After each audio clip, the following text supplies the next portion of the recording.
నమస్కారం అండి.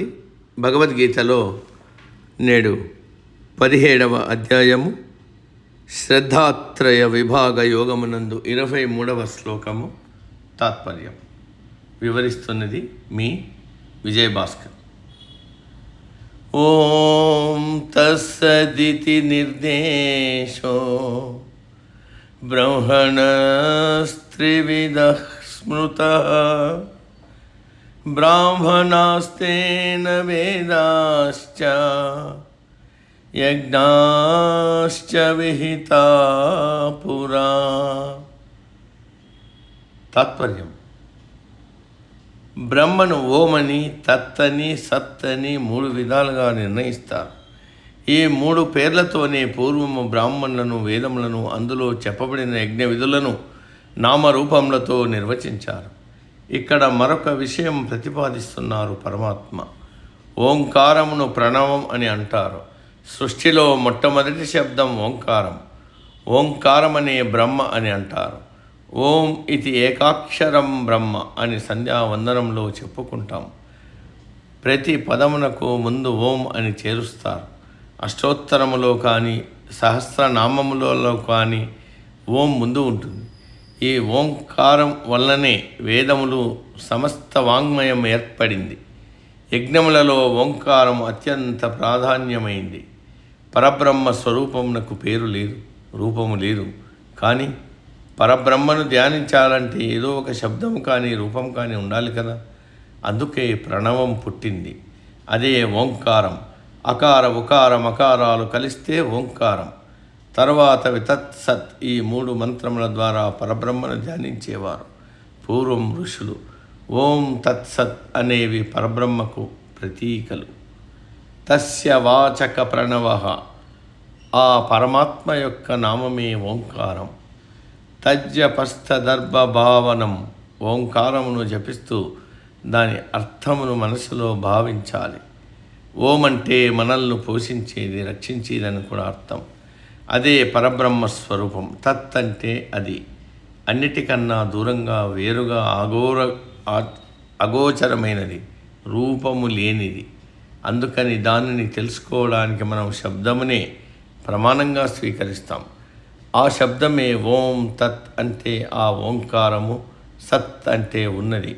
అదే సత్యమైనది, నిత్యమైనది, నాశము లేనిది, మార్పు లేనిది.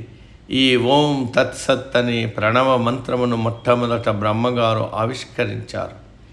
ఆ ప్రణవమును ఉపాసిస్తూ పరబ్రహ్మను గురించి తెలుసుకున్న వారిని బ్రాహ్మణులు అంటారు. అంతేకాని పుట్టుకతో ఎవరూ బ్రాహ్మణులు కారు. అటువంటి బ్రాహ్మణులు అధ్యయనం చేయడానికి వేదములు, ఆ వేదములలో చెప్పబడిన ప్రకారం చేయవలసిన క్రియలంటే యజ్ఞములు ఆవిష్కరించబడ్డాయి.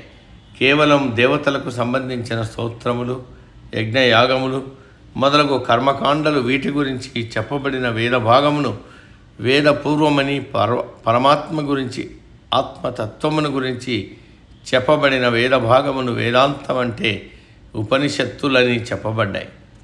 మనం ఎన్నో పుణ్యకర్మలు, యజ్ఞయాగములు, వ్రతములు చేస్తూ ఉంటాం. వాటిలో మనకు తెలియకుండా ఎన్నో లోపాలు, తప్పులు జరుగుతాయి. ఉచ్చారణ దోషాలు ఉంటాయి. అవన్నీ కూడా ఓం తత్సత్ అనే మంత్రంతో పటాపంచలైపోతాయి. ఏ దోషము అంటారు. అందుకే ఏ కార్యక్రమమైనా ఓం తత్సత్ అనే మంత్రంతో పూర్తి చేస్తారు.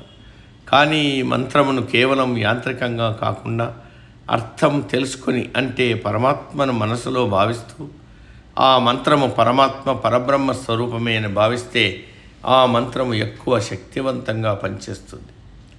వేద మంత్రములు ఉచ్చరించేటప్పుడు, యజ్ఞయాగములు చేసేటప్పుడు ప్రతి మంత్రం ముందు ఓంకారం జపిస్తారు. అందువల్ల ఈ బీజాక్షరములను ఓంకారం అంటే ఏకాక్షర మంత్రంగా ఋషులు మనకు అందజేశారు.